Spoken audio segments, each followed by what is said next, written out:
your time pass. Look again, I'm Welcome back to the third or fourth episode of the Everywhen Podcast. So, today on the podcast, I have my younger brother who's currently doing his internship in medicine.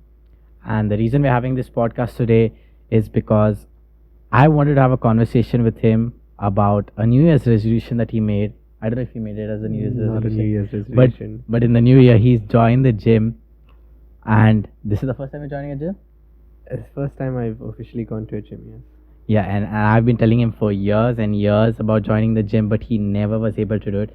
So today we're going to talk about how he plans on working out, what he plans on doing, what are his goals, what are his targets, as well as we're going to be tracking his stats through that scale. We're going to see his baseline with what he's starting, and probably sometime in the future we can come back to it and look at the progress.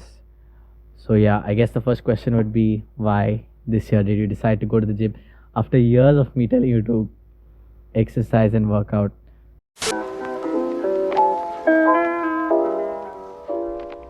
Before we get into today's episode, I want to invite you to come on this podcast. You see, podcast has been on my mind for years now. It has been a dream of mine to have a podcast, and now finally that it's happening. It's a dream come true, and I couldn't be more grateful for this opportunity. But I know that there are many people out there that want to go on podcasts and have conversations as well. And if you're one of those people, then this is your opportunity to do it. DM me on my Instagram @McMarshow and tell me what it is that you want to have a conversation about, and we can make it happen. And if you're not interested in having a conversation on a podcast, but you do know somebody that is interested, or you do know somebody that can bring value to this podcast, then do let them know, or let me know in the comment section or on my Instagram DMs @McMarshow. But let's not waste any more time and get into today's episode. I don't think you had much of an influence in that. No, I don't think it was my influence, but I've been telling you for years, but you Yeah. didn't. So this year, what made you? Okay, so Decide. I feel like I've always had this kind of psychological block to going to a gym. I think Going to a gym or exercising? lifting weights, I'd say that. Yeah. Because I would think that lifting weight makes you this bulky kind of, those typical gym bros you see, this super masculine, huge bulky bodies is not something that I found very attractive. I wanted more of an athletic, lean, and then I started seeing that, calisthenics can get you that goal, and I used to be like, I'm gonna start doing calisthenics. Okay. And not only did I not follow through with that, like I would start and that would not go for very long, but also it just became a lot harder because I am mostly skinny, not a lot of muscle, so it becomes hard to initially put in your effort into doing those exercises, because first you have to get the form right, and you can't get the form right when so many of your baseline muscles are just not there. Being skinny it's not easy to start into calisthenics. I'm not saying you shouldn't do it, but that made it a lot harder. But I would argue that as a beginner, a calisthenic workout would be the best place to start, because you're not overloading with any kind of external weight. So like you're doing push-ups or pull-ups or dips, your own body weight. I mean, that's the lightest that you would get, and That's what I would argue, that for a beginner, calisthenic workout would be the way to go, because most of them can do it at home as well.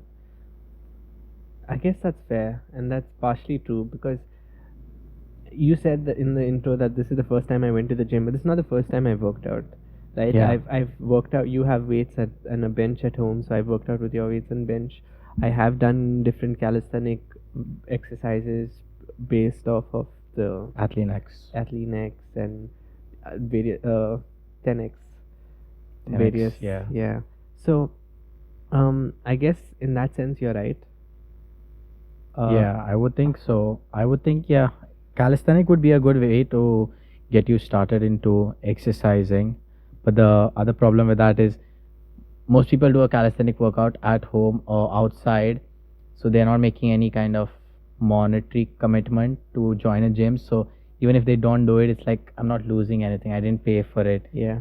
And that's one of the reasons why I feel a lot of people can benefit from going to a gym, because once they pay that money, it's like, at least if you don't feel like it, at least you have to make use of the money that you already paid for. That I feel has played a role in to my motivation. Yeah, I think I was going to ask you that. Was that a reason why you joined the gym? That is the accountability part of it. The fact that I have made a commitment that's more than just my word, because very often I don't follow through with my word. The monetary commitment was kind of me using that as a way to motivate myself Yeah, for the first time. yeah, I think that I think that plays a big factor, and it can be a big motivation. So yeah, so have you decided on the type of workout or what isolation?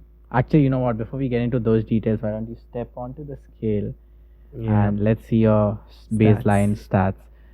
So let me just open the app. I did just eat something, so the weight might not be as accurate. But Dude, you're skinny. You don't have to make excuses for it's going to be underweight anyways. is it on? Wait 1 second. Go to measurement.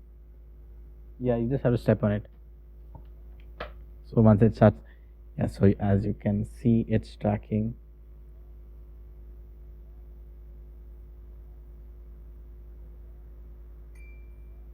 Okay, you can come down. So we've got his stats over here. So his body weight is 68.1 kgs. Ooh, last I checked it was 64. But I did check a while. But how many times did you go to the gym? No, there's no way that you gained 4 not kgs from in the- a it's less not than a from week. the gym. Yeah, but his BMI is 22.2, which is in the normal category. Body fat percentage is 18.7. So even though you think you're skinny, you're actually skinny fat. I mean, it's not a bad body fat percentage, but you are holding fat in some places. But overall, since your physique is skinny, when you're wearing clothes and all this, looks like you're skinny. But you are holding extra fat in some places. Again, this is not a bad fat percentage. It's still well within the normal range. Muscle lean body mass is 55.4 kgs, which is good. I didn't expect yours to be 55.5. I thought it would be lower than that. I didn't expect your muscle mass to be that high. Your visceral fat is 5. Is that a good thing? It's a fine thing. It's too risky to have low visceral fat, because visceral fat is what's covering the organs and protecting. saving, yeah. At the same time, if you have too much of visceral fat, that's also going to put stress on your organs. So 5 is good. Yeah, I would say it's a good range. Muscle mass 52 kgs, bone mass 2.9.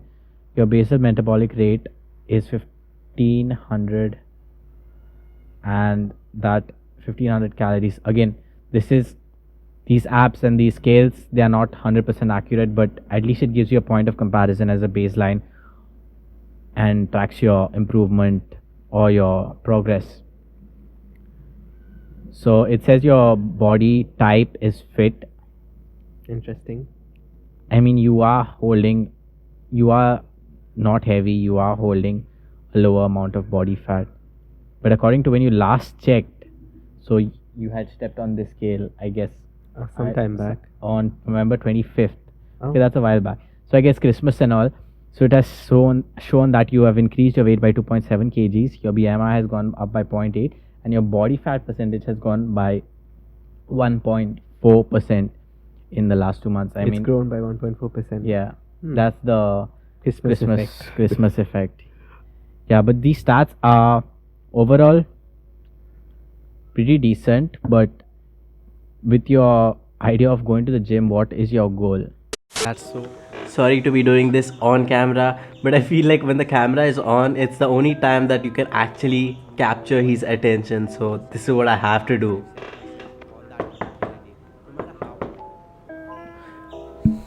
1 minute. What?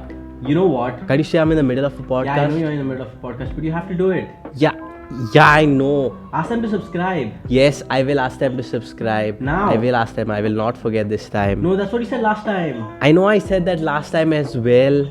Yes, you have to ask them to I do it wo- now. Okay, fine, I'll do it now. Yeah, thank just you. just give me a minute.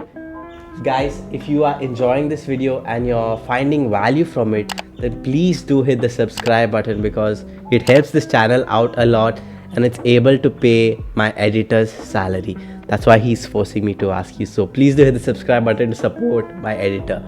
But yeah, Was sorry that about so hard? Let's get. You know, you asked me if going to the gym, why didn't I go for so many years? I don't think mentally I was prepared to start with the gym. I feel like having worked out before, having worked out on my own, building the confidence to then, decide to take the step. I think now would be the right time. I wanted to join the gym. I know this seems like a new year, new resolution thing, which you said in the start, but it Yeah. isn't that. It's more of the fact that now I'm so in my internship, my medical postings, I was posted in different rural areas around the place, and so there was no one place that I could join a gym and be there because I kept being shifted around. Got it. This is finally the time where I'm stable and I'm going to be in this hospital for a while. So this is the best time. Also, the big dough started coming in, first time getting paid. So this is finally the time that I could make a commitment, hold myself accountable, because now I don't just have my word. I have money. I have the people at the gym who are training me. That are So do you have a trainer in the gym? I do have a trainer in the gym. The training is inclusive of the So has he? I mean, is it like he's making a training plan, or is it more of when you come, we'll see what we'll do, and then he'll tell you the exercises? So he told me for the first week we're going to do basic exercises with the lowest weight possible, just to get you used to the movements and the methods, Got it. and then we'll work on a program if you want, or if you want you can work on your own program and we'll assist you. So that's the option that I have, which I think I would like to work on my own program, having read so much about all of this. But coming back to your question, you asked me what is my goal. Oh yeah, what is your goal? My goal, I would say, joining the gym now at this point, I've actually made the commitment for 6 months. I've paid upfront Okay. for the gym for 6 months. So 6 months, that means I'm going to have to commit. And I would think for 6 months I'd like to increase.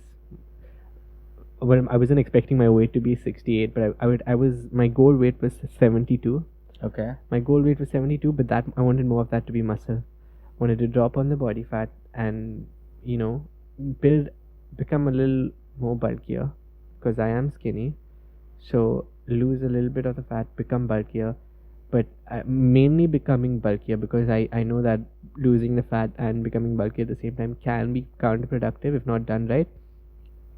I wouldn't say counterproductive. It's just that it's harder to do it. It's opposing Because spectrums. to lose any kind of weight or lose fat, you need to be in a calorie restricted state, and to gain muscle or to gain any kind of body tissue, you need to be in a caloric surplus. So it's not that it's counterintuitive or counterproductive. It's more that it's a little hard to do. Again, not impossible, Yeah. but it's a little hard without compromising on one side. So I guess that would have to. So are you going in the traditional bulk and then cut, or planning to go in the? I honestly, when I started out, I wanted to do the slight caloric deficit but a high protein, trying to maintain the muscle growth but also dropping fat. But like you said, my fat percentage is 18, and it's not that high that I need to be too concerned about it at this point in time, and I need to be more concerned about. It would make no sense if I go to the gym, slog it out, and I'm not eating enough calories to build enough muscle, right? It would be so much of a waste of time.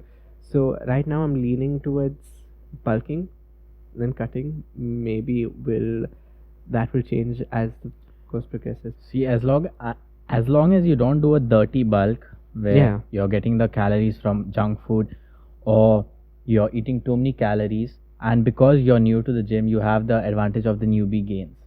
So basically what Newbe Gains is, when you go to the gym for the first time, when you start exercising first time, you get, because it's a drastic change from going to sedentary to working out, you do see a lot of improvement. So for somebody that's overweight, when they're trying to lose weight, the first time they try to lose weight and they put in a lot of effort, they will lose a lot of weight, and then they come to the point where they plateau, and like for the rest of your life, it's never the same intensity that you're going to lose the weight. It's the same thing with gaining the weight.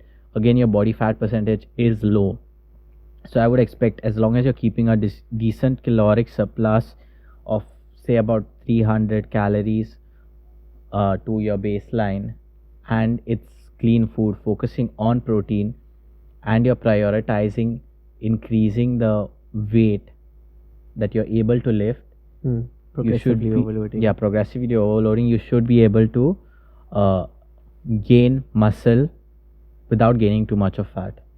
Yeah, And that's one of the reasons why I was telling you to go to the gym, is because because you're skinny, you don't have to go through that phase where you have to lose the weight and then you have to gain muscle. Like from where I start, or whenever I gain weight, it's like I have to lose the fat, and while losing the fat, I lose a lot of muscle, and then I have to try to build the muscle. And because I have gained weight and fat before, it's easy for me to gain that fat before, because your metabolism is so high and all your life you've been skinny, never had that problem. That's why I used to encourage you to work out and join the gym more. So yeah, I think that goals of focusing first on the trying to gain the weight or trying to gain the muscle mass is better. You shouldn't have a too big stress in terms of the number on the scale, in terms of weight, because you're not in the underweight category.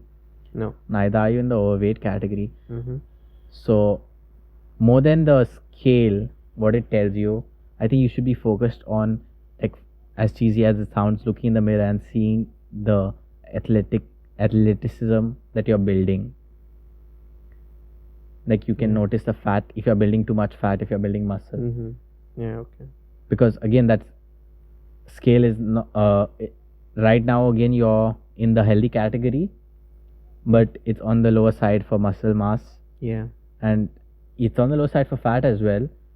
But again, even though it's in the healthy category, it's not super healthy, because having more muscle is always going to not, again, this is with the caveat of not the what you thought the gym bros, which were most likely on steroids, but not having that much of muscle is a different thing. But generally having more muscle is better for longevity and functioning of your body.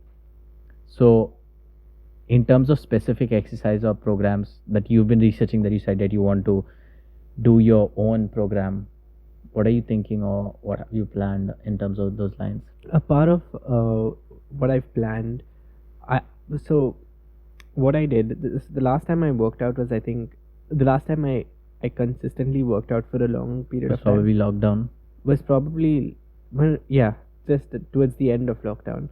And what I learned at that point, and half of what I used to use back then was from you, was do compound lifts, strengthen your core, strengthen, all the muscles together, and then focus on the nuances of the other muscles that you want to build for aesthetics, for athletics, whatever it is.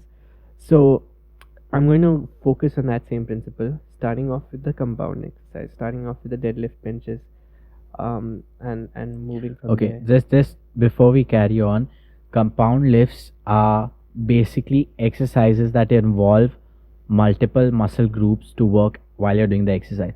So the compound lift is a deadlift, bench press. These are compound lifts, because when you're doing a deadlift or a bench press, you're not targeting one particular muscle that you're working on.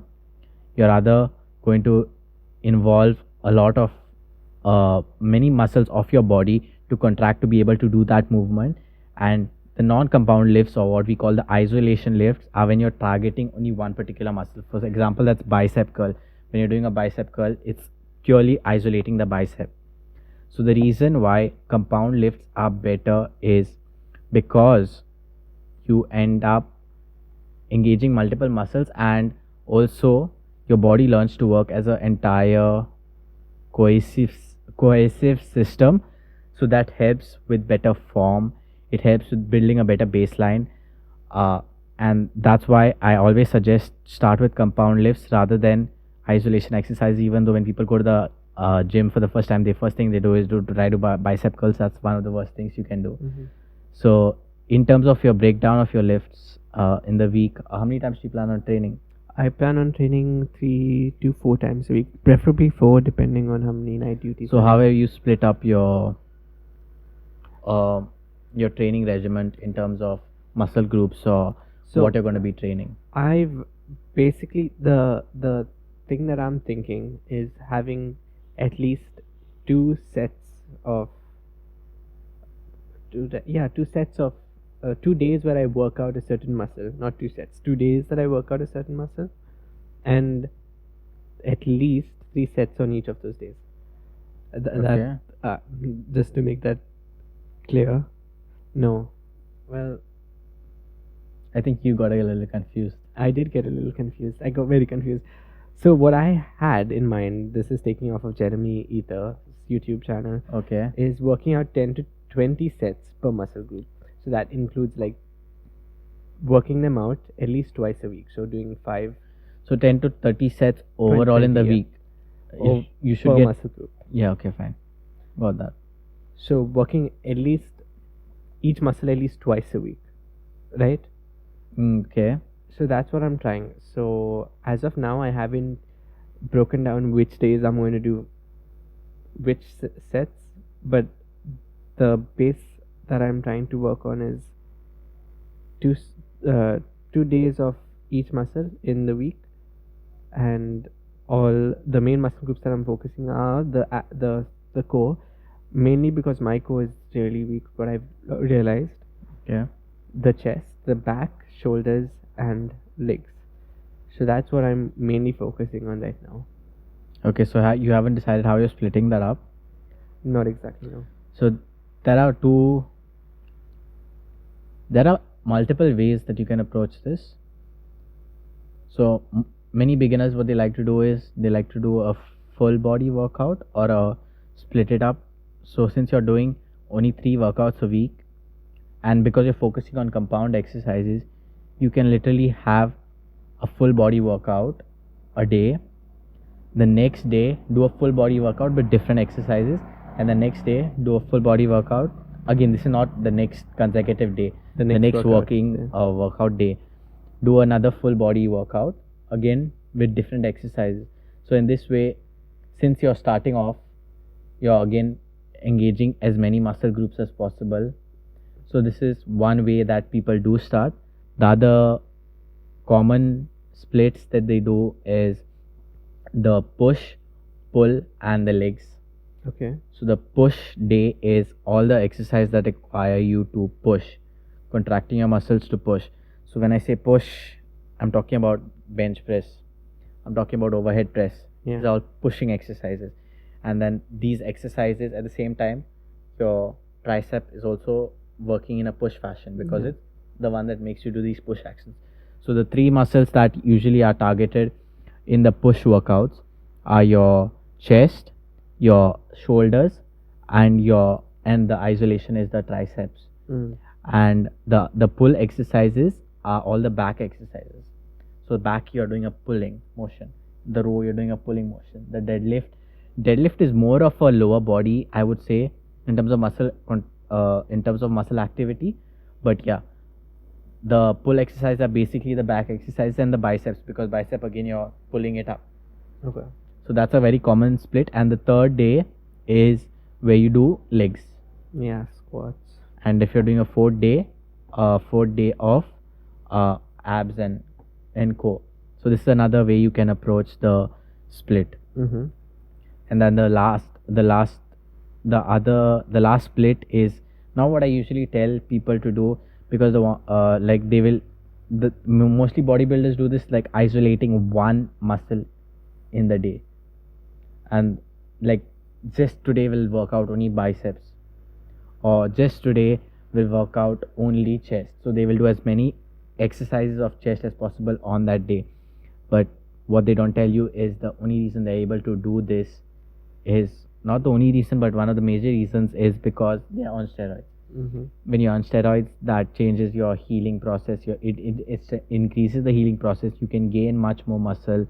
You can overload more easily. I mean, it's a whole different ball game. Yeah, and earlier days, bodybuilders used to advertise this workout of doing this type of a split, and also one more Without split I forgot. The caveat of them using Yeah, steroids. exactly.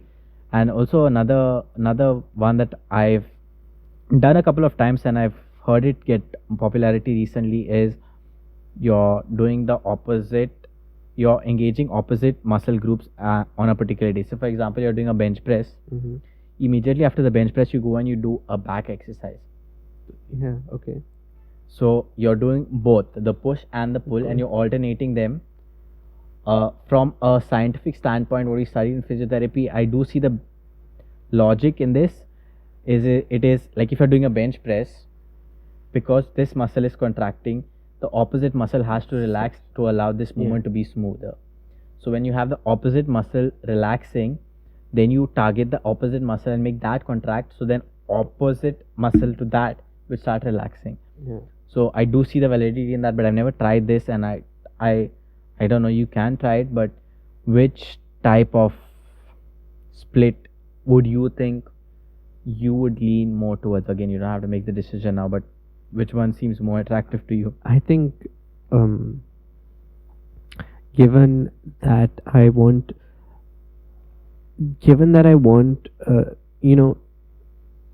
I think the one that's most attractive is doing different variations of a full body workout more often. The reason I say that is because people who have a lot of time, I mean, they have a lot of time to spend in the gym. They can afford to try, different things. But most people do not, with their working hours, with other things they have to shuffle in life. It's unreasonable to put that much time in the gym. Yeah. To do one pull day, one push day. Like, say, I'm not saying that I wouldn't do that. It's something that I try. Maybe I'm wrong about this, but I feel like doing different variations of a full body will be easier for me to maintain, at least in the start. Yeah, I also would recommend for you to do the full body. One, because I would recommend any exercise that involves multiple muscle groups over a isolation exercise. When you're doing a full body workout, because you're doing few exercises and you have to get the entire body contracted, you're doing a lot of compound exercises like deadlifts, push-ups also, but deadlifts, push-ups, overhead presses, bench presses, a lot of compound exercise. When you do a full body workout, you can't get away with doing isolation exercise. So again, I'm a fan of that because it's involving multiple muscle groups. Yeah. Second of all, it's the type of workout that's not going to encourage you to become super bulky. Again, becoming super bulky is not based on the gym. It's based on your diet. Yeah. And steroids and whatever, but it's based on your I diet. hope you're getting into diet at some point. Yeah, we probably will. Yeah, I mean, we will. Not probably, we will get into that. But yeah, so in this way, you're not going to progressively overload your muscles too much to encourage them to grow a lot, just because overall, since you're not isolating one exercise or one muscle, you're not going to be going through the same volume of exercise for that particular muscle. So you're not going to progressively overload it to that point where it stimulates more growth. I mean, it stimulates a lot of growth. So with your goal of just trying to be overall fit, have a high muscle mass, have a low body fat percentage, I would recommend the full body workouts, and overall it will work provided you do the right compound exercise and don't neglect any muscles. Yeah. It should give you an overall athletic physique and overall athletic kind of body composition. Yeah. I think that is what most aligns with what my goals are as well. I play football a lot, and so wanting to be athletic, what I'm starting to realize, so I joined the gym. The idea is to build muscle first, right? I joined the gym because now playing football a lot, I'm starting to pick up a few injuries. I realize that my flexibility, my mobility is also not being worked on as much. my ankle's starting to hurt every time I play now. My right ankle hurts because of an injury that I picked up, and I haven't ever strengthened the muscles around my joints. So I wanted to start like this, the full body workouts, then move into slowly doing something to, so I have days that I'm working out, and then days on my off days I can spend 20 to 30 minutes working on flexibility, mobility, and those kind of things. So that also expands my capability of being more athletic. That's what I wanted to overall, was what I was picturing. Also, the fact that you mentioned that you feel pains, or you're more likely to get injured while playing sports, is another reason I would recommend a full body workout, because these injuries that we mostly experience, besides being muscular, they are mostly like ligament tears and all. Yes, yeah. Okay, now what happens is a ligament is, for those that are not too clear, a ligament is a tissue that is connected between two bones, and this is not a contractile tissue like a muscle. It does not have its own contractile properties. It's basically there to prevent your joint from going into awkward and unwanted positions. Now the thing about working out compound exercise or full body workout is, because you're doing a full body workout and full body meaning a compound exercise, you're doing it in different positions. So besides you working on the exercise, your body stability is challenged as well. Your joint stability is challenged as well. You're forced to use those muscles. Not the muscles. I'm saying because your stability is challenged and your joints have to be more stable, the ligaments tend to get more loading and become stronger, and will better help you protect the joints. I mean, you can make the ligaments will get stronger with normal exercises as well, like isolation exercise. If you do this to some extent, the ligaments at the elbow will get stronger. But the thing is, ligaments are not usually at work under normal functional ranges that we have in our body. That stability is usually maintained by the muscles that are around the joint, and ligaments come into play when you have to go to extreme amounts of weight or extreme awkward positions. That's when the ligaments give you that extra bit of stability for the joint. So if you're doing a simple isolation exercise, you're not really challenging the ligament or giving it any stimulus to become stronger. So when you do a full body workout and you focus on compound exercises, because those exercises inherently by nature are involving you to do a lot of movement of your body, it's an active movement rather than sitting and just curling. I'm just using curling as an example because it's the most easiest example. Yeah.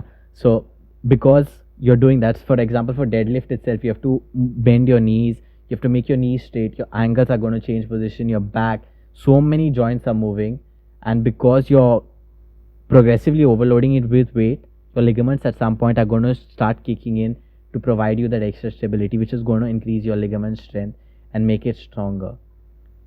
So again, another reason why you should focus on compound exercise, because your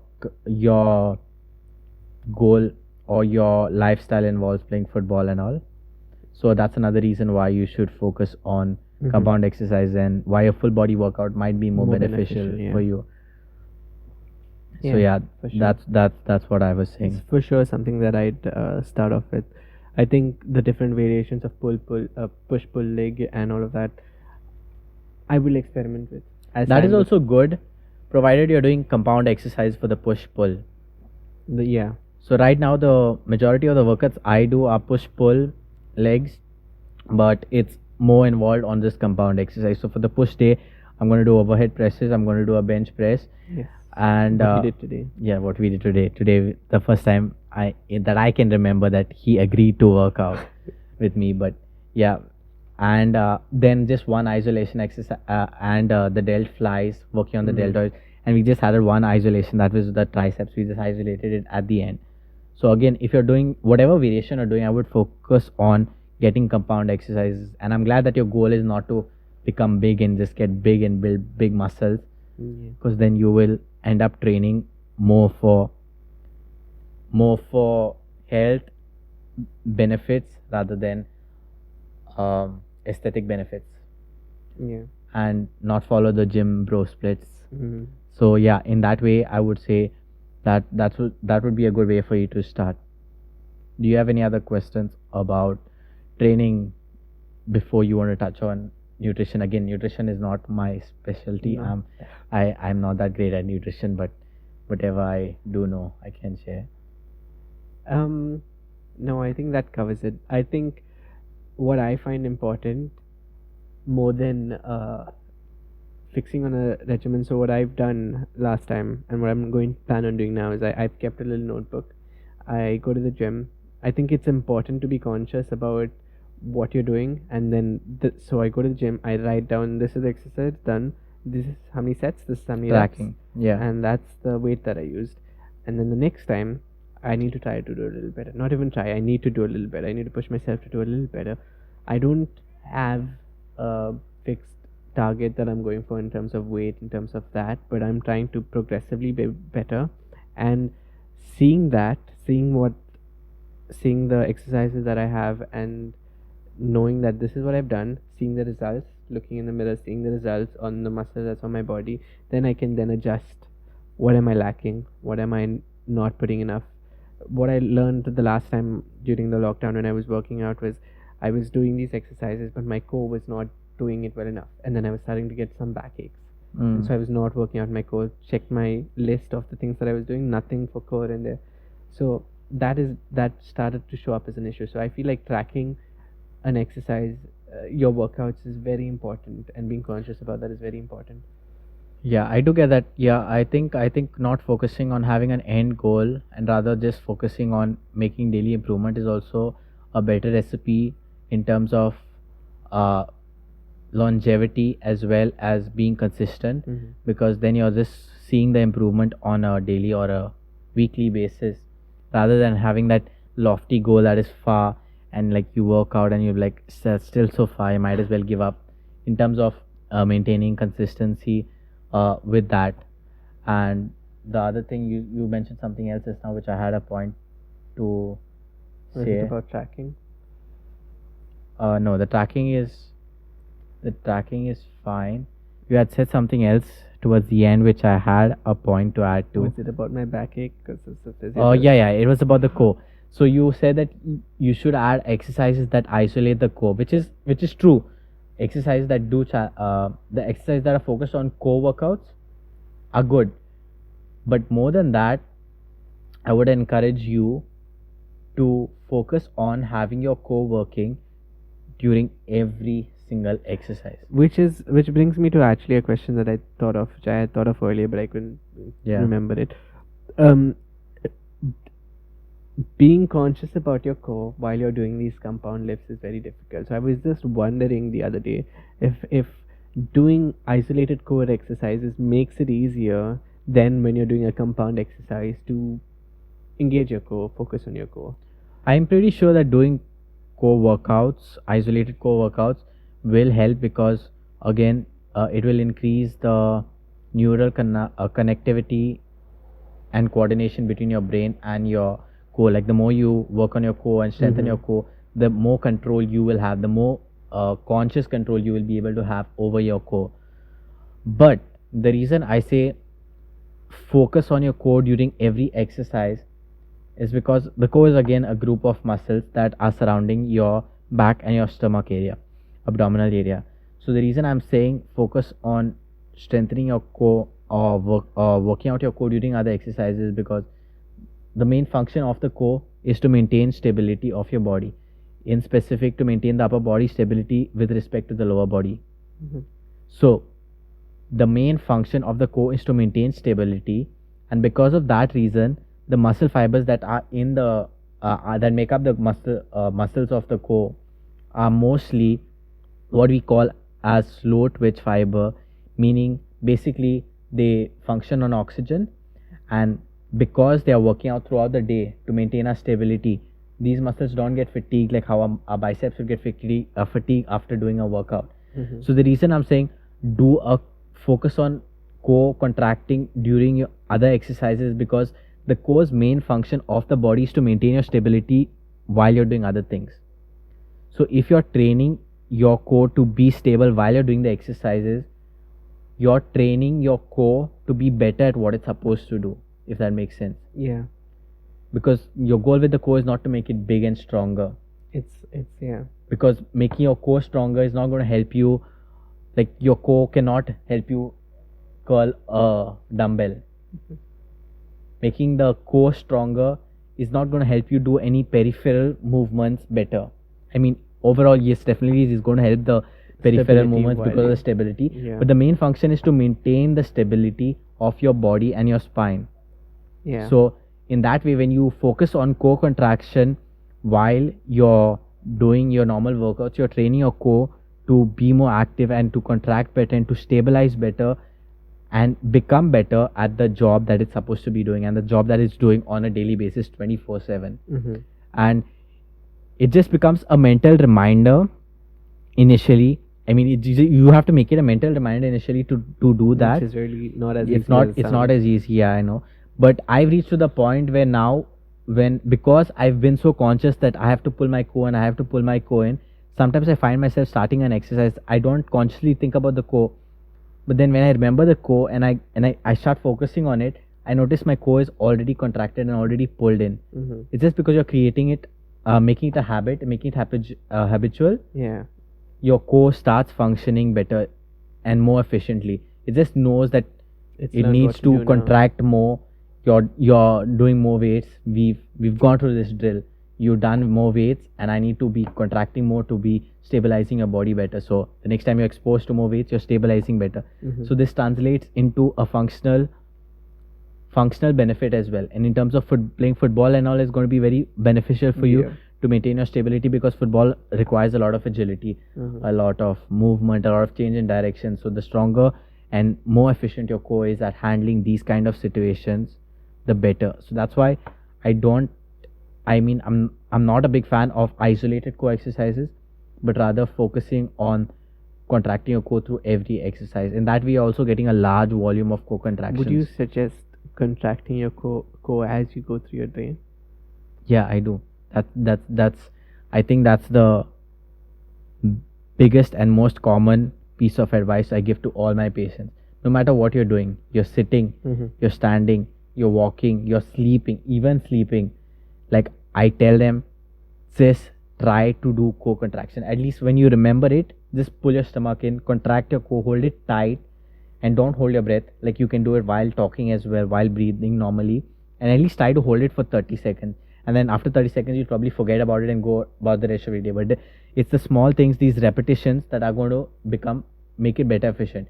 And I also remind them that anytime you get pain again, or anytime you're in discomfort again, or feeling the symptoms building up, let it be a reminder that not to go and pick a pain pill, but rather a reminder that I have to do Balance is going on. some imbalance is going on, and it's a reminder, it's an active reminder, it's your natural alarm system of get your core contracting, Mm-hmm. increase your strength. Yeah. So that is the biggest advice I give to literally all my patients. Literally every single patient is try to do as much core contraction as you can during the day, as much as you remember. And whenever you're feeling the symptoms and all, let it be a reminder that you need to do more core contractions to make those associations so that they are more likely to do it and it's less likely to be forgotten Yeah. if you make those associations. So yeah, that's why I encourage more of core contraction during other kind of workouts, or just like you said, during the day Yeah. itself. Did you have any other question? Yeah. Okay. In terms of nutrition, you ask me whatever you want to ask me. If I know, the reason I bring up nutrition is because as I research about working out, joining the gym, what I find most fascinating, and I came across this quote recently. I don't know if it was Andrew Huberman that said it. I think it might be him, not sure, but someone said it.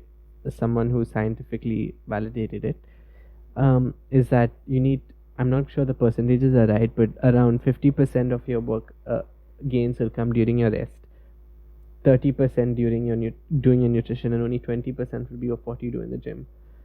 So considering that 80% of what gains you're expecting is coming off of the gym, it's totally true.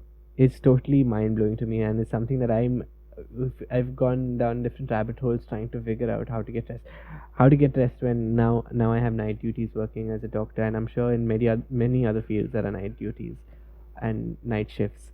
So how are you going to get rest in when you're doing night shifts? How are you going to get the proper nutrition?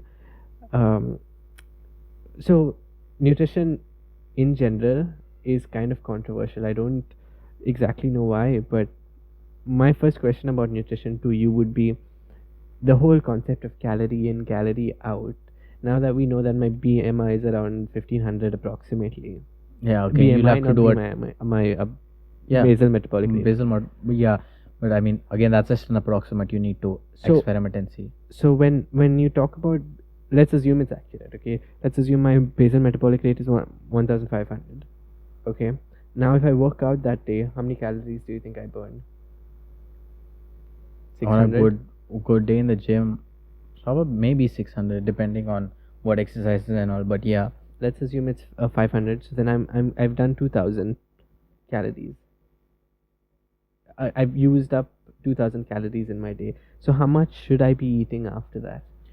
so when you put in these calculators to calculate your BMI, you usually have to fill in how active are you prior. So these BMIs are calculated BMRs. with your BMR is calculated with the level of activity you're currently doing. So it already takes into account that. So it gives you a estimate based on your current lifestyle. So that 1500, again, I don't think this app is accurate. You need to probably go on those calculators and put in all the details as much as you can, and I will give you a more accurate output. Yeah. But it already takes into consideration all this. So you just need to, as long as you're maintaining whatever information you've given, you don't need to worry about you burn 500 calories, so you have to eat 2000 on that day, because all of these are taken into account if you follow the normal calculators. Okay. So I mean, again, when you have to do a trial and error in terms of, you'll get an estimate and you have to track your calories and what you're eating, and you know that if you eat 200 to 300 calories more every day, you're supposed to gain a certain amount of weight. You know, if you're eating less than your basal metabolic rate and on a particular day, or not a particular day but continuously, you're supposed to lose a particular amount of weight. But if that is not happening, then it can show you, for example, you're eating excess calories to what the calculator has told you, but you're not gaining weight. So that's a sign that you're actually burning more calories than what you estimate or what the calculator has estimated. Yeah.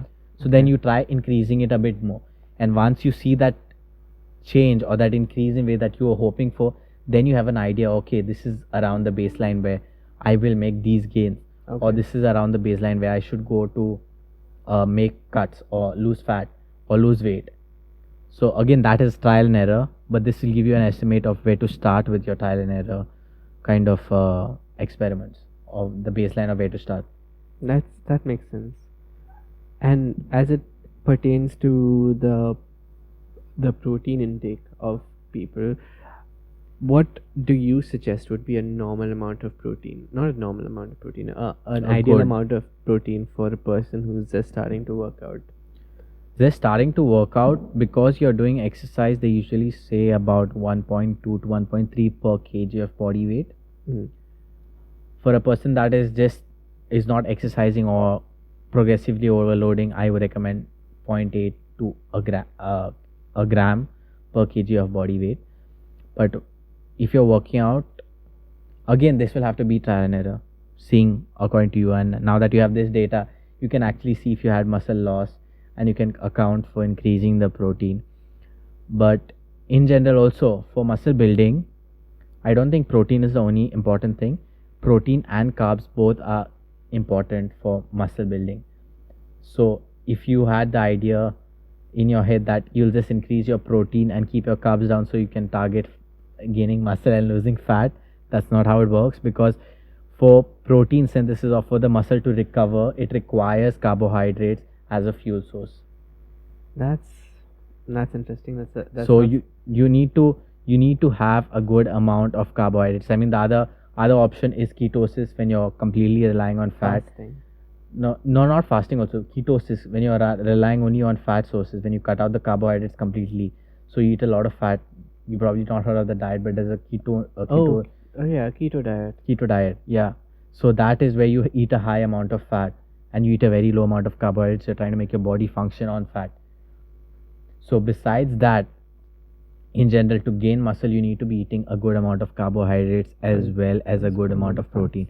Again, the split I would recommend to start off with is 50% carbohydrates of your calories, 50% of calories carbohydrates, about 30% protein, and 20% can be from fats. Again, this is to start, and this is just an estimate of general. yeah, what you can start with, and then based on your stats changing, and you can make not recommendations, you can make accommodations to the changes, and not only just based on the stats, based on how you feel as well, because the way our body interacts with different kinds of food varies from person to person. Yeah.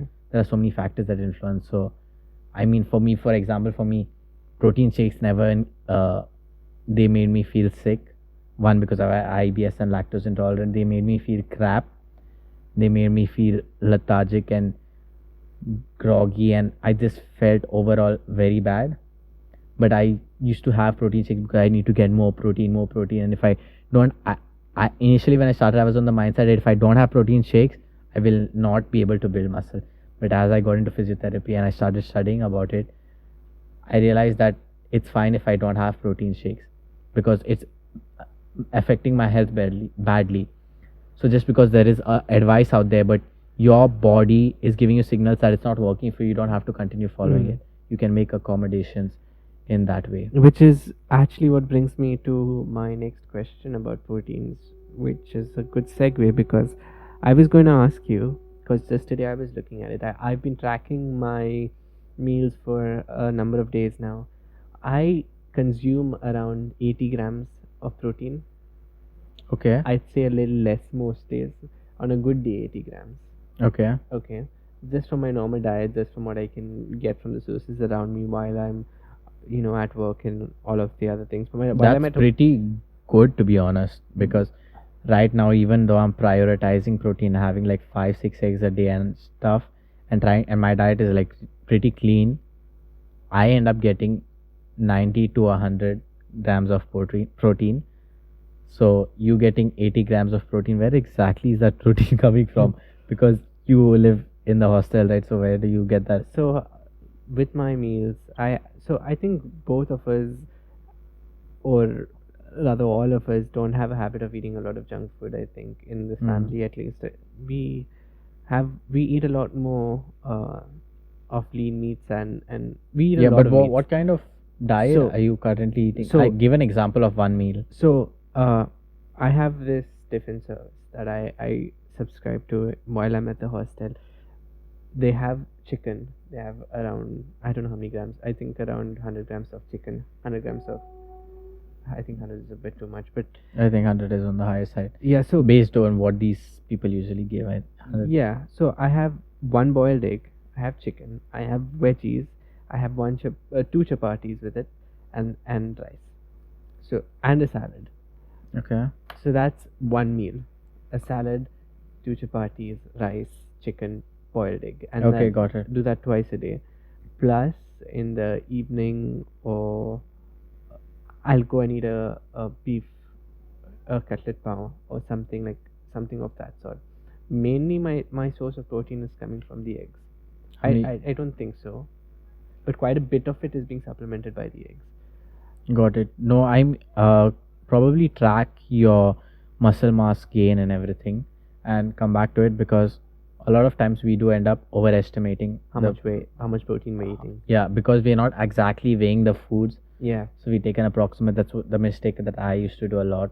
So I used to think I used to get enough of the macronutrients as well as the calories when I was either grossly overestimating or underestimating.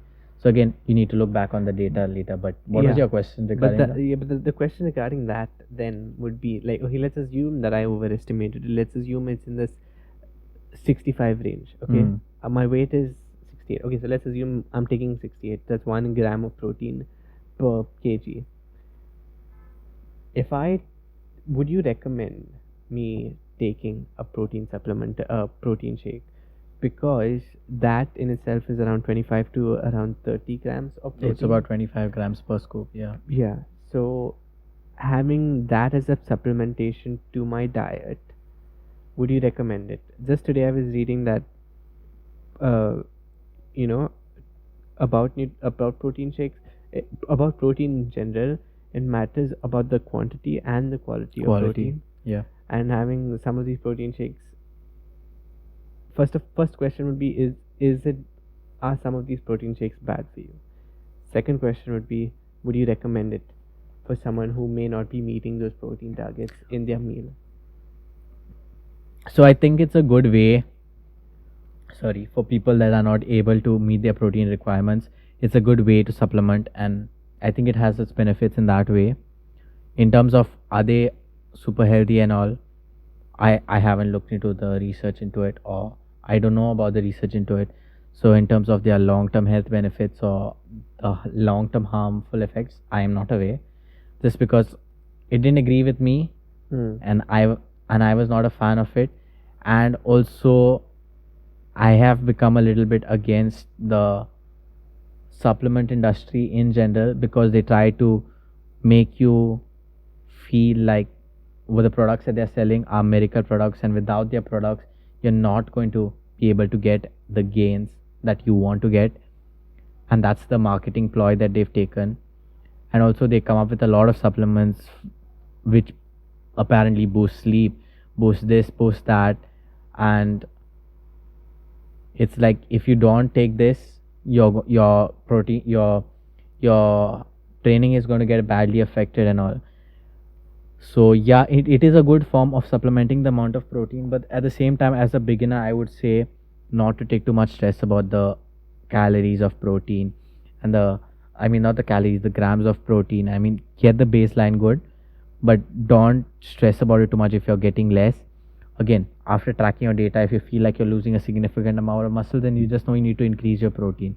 If you're able to do that naturally, I would, at least my logic would state that getting your protein sources from natural foods that are not processed, that we cook, would be healthier than a protein shake, just because the protein shake goes through a lot of processing. Yeah. So along those lines, I would say I would pick the natural whole grain food. So if you're able to supplement it in that way, then I would recommend that you try to go down that route. But if you are struggling to meet your protein requirements, then definitely a protein shake would be very beneficial. And again, you can see this if you feel like your lifts are not improving, even though you're in a caloric surplus. If you feel like your lifts are not improving, like you're not able to increase the weight, then that could be a sign that your body is starting to break down muscle tissue because of the lack of protein to provide the supplementary energy, instead of breaking down the fat tissues and all. Again, when you're lifting on a regular basis and you're really pushing it, it's less likely to happen that it's targeting. But if it's happening at a point where it's not allowing you to grow and is just stagnating you, then increasing the protein intake would definitely be more beneficial. But in terms of being a beginner, don't stress too much about these things. I mean, it is important, but it's like when you're starting to do something, when you're starting a business, you saying that you need to know how to run an entire company, but that's not the case. You just start, you just make the start, and as you grow, you learn, you see what works, what doesn't work.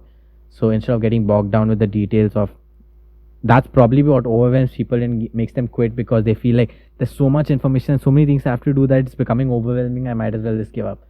So if you just focus on one thing, just say focus on your training and increasing your weight.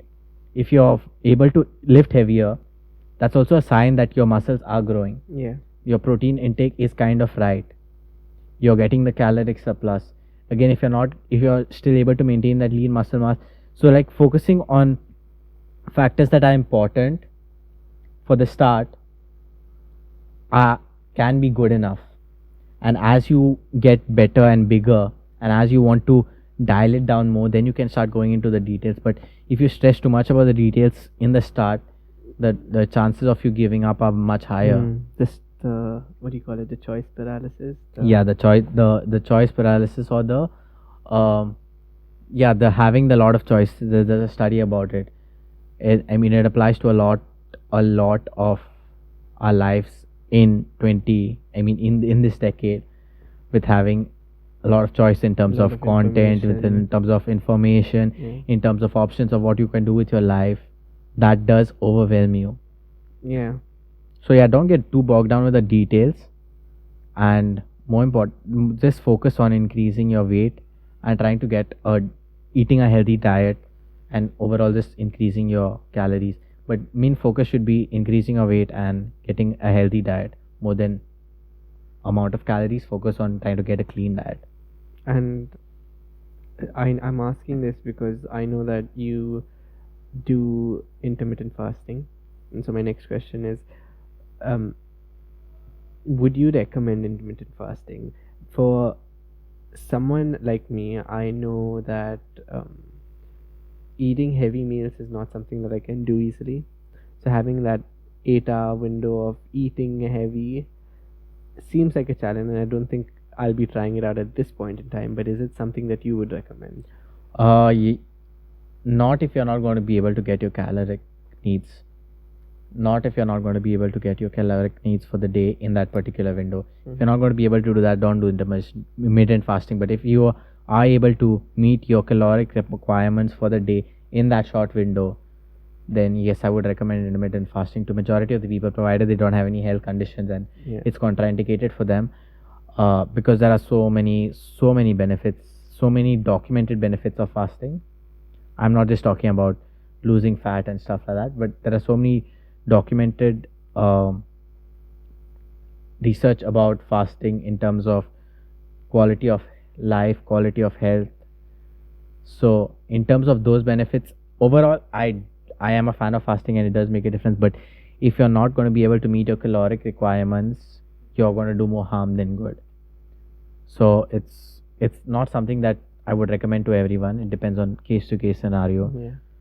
But even if you're intermittent fasting and you're able to get a caloric surplus, you're going to gain weight, and in those cases you're probably going to gain a lot more muscle rather than fat, just because with intermittent fasting you're also getting the benefit of breaking past the window where you're depleting all your glycogen stores and your body starts breaking down fat tissues. So the benefits of doing an intermittent fast is that you're breaking down the fat tissues. It's that it's using, your body is using. So we have glucose in our body. Glucose is stored in the muscles, in the liver, in various sources in the body. Now when you start fasting, your body starts using that glucose to function. Yeah.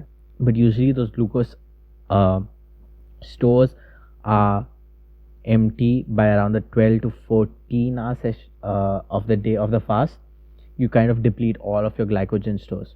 Okay. So you're running out of energy to function.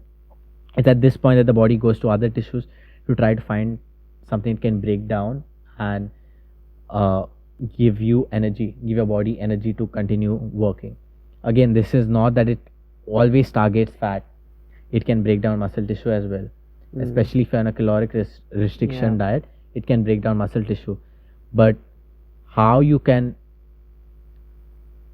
kind of target it to be more targeted at fat sources is by training your muscles. So when you're training your muscles and you have stimulus to grow, that's your body signal of this muscle is being used to lift this weight, so this muscle needs to become stronger. So it's considered like a useful tissue. So it's not going to break it down. It's not that it's not going to break it down, but it's not going to be the first option, or it's not going to take out a lot of that muscle source, because it knows that you do this workout, so you require that muscle. So it's not a useless tissue. But if you're not exercising and that muscle, like the strength is not being utilized on a daily basis, you're not challenging the strength that your muscle is capable of doing, your body is going to be like, there's no need for you to have so much muscle because you're not using it. So let me break it down to provide energy for your body to survive, because it's a survival point. It doesn't matter how you look with bigger muscles. This point, I need energy to survive, so it can break down muscle tissue. So when you're doing intermittent fasting, you need to also prioritize exercising so that you can target the fat loss. And there are many other factors as well, but that is all in the nuances of fasting, of how you can get the best benefits from fasting. But as a blanket statement, I can't say that. You would recommend it? No, I would recommend it. As a blanket statement, I wouldn't say that to anyone just stop eating for 16 hours and eat only for 8 hours, because there's a lot more nuance to that in terms of training, in terms of how much you're eating, in terms of what you're eating. So there are a lot more factors that influence that answer. Okay. Yeah, any other questions regarding diet or nutrition? No, I think that covers what I was curious about diet. I feel like diet and the rest bit, which I'm now delving into, I'm finding a lot more interesting and a lot more exciting. So it's something that I'm looking forward to exploring a lot more. But just for, I know that this may not also be something that you have researched a lot about, but just as a broad recommendation about rest post workouts, what do you think about someone that works, not someone that works out, but like having a frequency of working out 5 times a week or 6 times a week versus having a frequency of doing 3 or 4 workouts a week? Which do you think is more productive? It depends on the type of muscle you're trying to train. So if, for example, for core, because the core is working out throughout the entire day, the types of muscle fibers, the recovery period for core muscles are very smaller. So you can get away with doing a core workout every single day because your core is engaged throughout the day, every day, 24/7. So it is designed to be able to take that load. But when you talk about in general about the muscles that have a high number of fast twitch fibers, that is the major fibers that contributes to building muscle size, that's the major fibers that people are targeting when they are working out in the gym, trying to get bigger. It takes about approximately 48 hours for a muscle to recover after you train it. So when I say recover, is when you exercise, you're giving micro tears to the muscle tissue. There are going to be minor tears in the muscle tissue, and the way that the muscle grows is because in that rest period, those tears have to get healed, and they heal with a greater muscular density. So that's how you get muscle growth. Now this process for a muscle takes around 46 hours in a normal individual that is not on steroids or anything. It takes around 46 hours. So if, for example, you're training the same muscle group on 2-3 days continuously, you're not allowing it to recover, and what happens is those tears can actually start becoming bigger because it's not really getting healed. So it can keep becoming bigger, and that's when you can get an actual muscle tear, like the muscle tear that people mostly know about, not the micro tears, the major tear that the people know about. So in terms of especially if you're trying to build for size and build for increasing muscular strength, you would benefit more from doing a 3-day or 4-day a week workout, provided that those days that you work out, you go really, really heavy. Meaning not again to the point which puts you at risk for injury, but whatever you're capable of, going heavy, pushing yourself, going heavy, so that you're able to put your muscles to that point where after when you give it rest, it can get the benefits. But again, on the other hand, you can work out every single day if you're not going so heavy, because the recovery time is going to be less. The damage is not going to be that much. But again, that's not ideal for hypertrophy or building size. But that again depends on your goals. Yeah. And again, a point with working out every single day is, what people don't talk about is when you work out, your nervous system also is activated, because it's your nerves that are carrying the impulse from your brain to your muscle that needs to contract. Now what happens is, if you work out a lot and you don't provide yourself, your nervous system breaks, your nervous system gets fatigued, and so it will reach to the point where, how you come to know your nervous system is fatigued is you don't feel your muscles are sore or stuff like that. What you'll do is, if you keep doing that and fatiguing your nervous system, you reach a point that one day you'll just not feel like getting up. Your nervous system will just shut down, not shut down completely, but it will just go low and you'll be tired, exhausted. You'll not feel like doing anything that day. So nervous system is something that nobody or Talks about very it few much. people talk about, but it's plays a huge role in strengthening and increasing muscle strength, or in terms of overall increasing your activity level. The nervous system plays a major role. And even I did not know about this Yes, until I yes. reached until I was studying physiotherapy, where we were explained and I was told about this, and then it started making sense to me. I started connecting it to times when I felt that way, and I realized that I was pushing myself really hard. There was a point where I was doing 2 workouts a day every single day when I was obsessed, and I would reach to the point where I would break down, meaning fatigue and just tired out, and couldn't do anything for like 3, 4, 5 days, completely dead. Like even if I wanted to, I just couldn't have I didn't have the willpower, because again your brain is a part of your nervous system, so your Yeah. willpower, everything goes down. And then after I would recover from that, I would again go hard every single day, 2 workouts a day in a severe caloric restriction, not proper nutrition. So then again I would break down. And it was only after I understood all of these other factors, but also the nervous system's role, that I started to understand and give it more importance. So to start off with, also in terms of keeping up with a longevity of it, I would suggest you do 3 to 4 workouts. Also because when your nervous system gets fatigued, you really don't feel like doing anything. That includes your daily. Yeah, you don't feel like doing anything. So that can deter you from going back to workouts. You might think that workouts are not meant for you. Put the bad taste in your mouth. Yeah, but on the other hand, if you are left with muscle soreness the next day, at least most people will think, oh, my muscles are sore, that means I worked out hard, I worked out well, and Something's okay, so going I'll on. rest and it'll get stronger. But when you get your nervous system fatigue, you'll be like, I'm feeling so crappy, maybe workout is not for me. But it's not that the workout is not for you or exercise is not for you. It's just that you fatigued your nervous system to the point that you don't feel like going any harder, and you're more like, I've noticed, or I've seen, again anecdotal, in my patient or people that I've dealt with, you're more likely to quit exercising and all because of nervous system fatigue rather than muscular fatigue. So yeah, that's another important role. But so to start off with, I would say 3 to 4 workouts a day. That's really an Not a day, sorry, a week. That's actually a really interesting perspective that I hadn't. Well, I kind of knew it, but I hadn't patched together in my head. Rest would not necessarily just mean for the muscle growth. It's for the nervous nerves. system. Yeah, so basically the nerves, how nerves conduct is they have ions and all moving through. So when you have the nervous system working all the time, it will come a point where the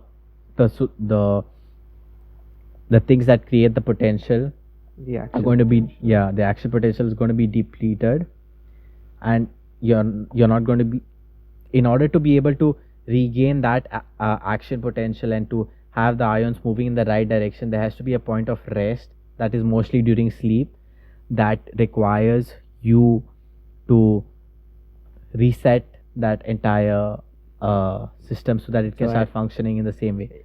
So I think I know what you're talking about. So from a medical perspective, if you're looking at the joint between two nerves and you're talking about the neurotransmitter moving from one nerve to the other, that's how the nervous impulse is sent. Yeah, and so basically when you rest, you need it to move it back. You need Then the the enzymes to positive break it ions, down yeah. and push it back, and so then you can refire those neurons again. And So- this is another reason why I used to tell you the day before the exam, the sleep is more important. Yeah, you and you know, used to. I should tell my friends as well that the day before the exam, the sleep is the most important, because your nervous system needs to recover in order for your nervous system to Fire. to be able to give you that information that you've studied. And this is something that I truly noticed in myself, and I should tell a lot of people. I should tell you as well. And I recently heard an episode of Andrew Huberman's, where they've done research into this, and they found that people who studied less portion but got proper sleep before the exam perform better than the people that studied more but did not get proper sleep. Looking back at it, it makes a lot more sense. But when you used to tell me, I used to just be like, Yeah, I should tell you every time, like staying up before the night before the exam is the most. It's, in my opinion, it's the most detrimental thing you do, because you're exhausting your nervous system, and you need your nervous system to function at an optimal level to perform in that exam. So it's like saying you have to run a marathon tomorrow, so I need to train for that marathon. So tonight whole day I'm going to be running as much as I can, so that I'm training myself to run better for the marathon tomorrow. But that's not how it's going to work. You're going to fatigue yourself.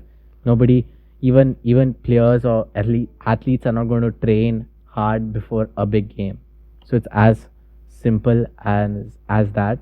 But it's, people have that fear that, oh no, if I don't study and if I go to sleep, I'm not going to be able to finish the portion. I'm not going to be able to answer better. So even if you stay up and you finish the portion, the quantity and quality of the information that you regurgitate the next day for your exam is going to be much, much lower. Yeah. So yeah, it was just a sideline into about how the nervous system in recovery affects your, in this situation, exam performance as well. So yeah, it's another nuance to it, which again, you just need to keep it in the back of your mind that you need to provide enough rest for your muscles and your nerves to regenerate, as well as eat a clean diet and focus on increasing the weights. And I think if you focus on these three things, and the rest of it you can just learn and try to add one thing, it would be more beneficial than trying to do everything right and then getting overwhelmed. Everywhere all at once. Yeah. So that's what I would recommend or say to you in terms of that. Is there anything else that you want to talk about or ask? No, I think that covers it. I think what I found very interesting is that with all of the things that we discussed, there was always one of us saying that it depends on the person. There's a nuance there. There's something that, you need to test out, trial and error, which I think is important for people to realize, that they need to be conscious about their workouts. It's not just following the person that's doing it online or doing the same thing as the next person at the side of you because they seem to be doing it right. It's understanding your body, what nutrients work for you, what rest works for you, what workouts work for you, as well as just tracking everything, being aware of how far you're going and not just how far you're going, but the deficits that you have, and picking up on those. Yeah, I would definitely agree with that. And it's like people will get demotivated if they try to do a particular diet or a workout, someone else doesn't and get the result that they do. That kind of demotivates them.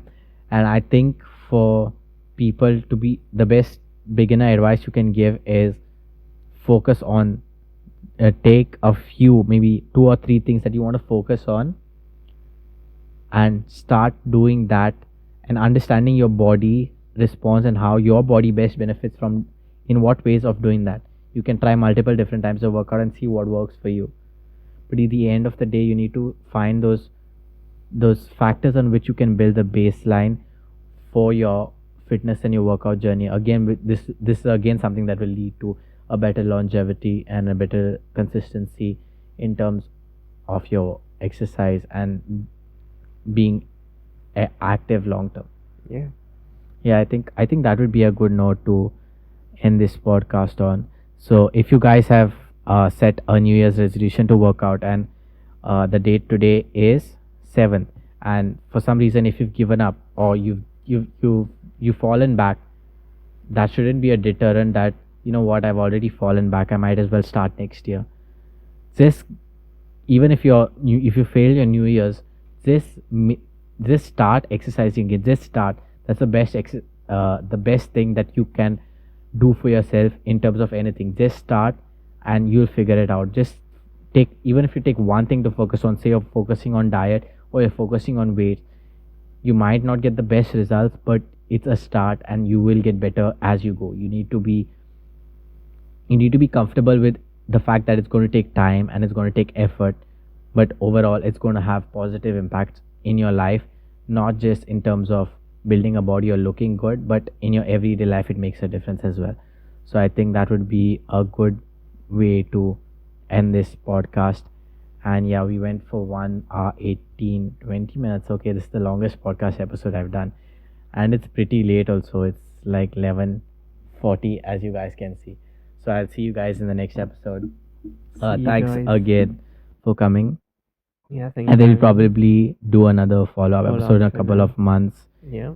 And I guess the conversations also be different because you'll be in a different place. You'll have learned different things. So Yeah. then we can have a more nuanced discussion of how your journey went and how you found what works best for you. Yeah. So I guess that's it. Thanks again for watching. If you watched till now, I appreciate it, and hit the like and the subscribe button and all that good stuff, and I'll see you guys in the next episode.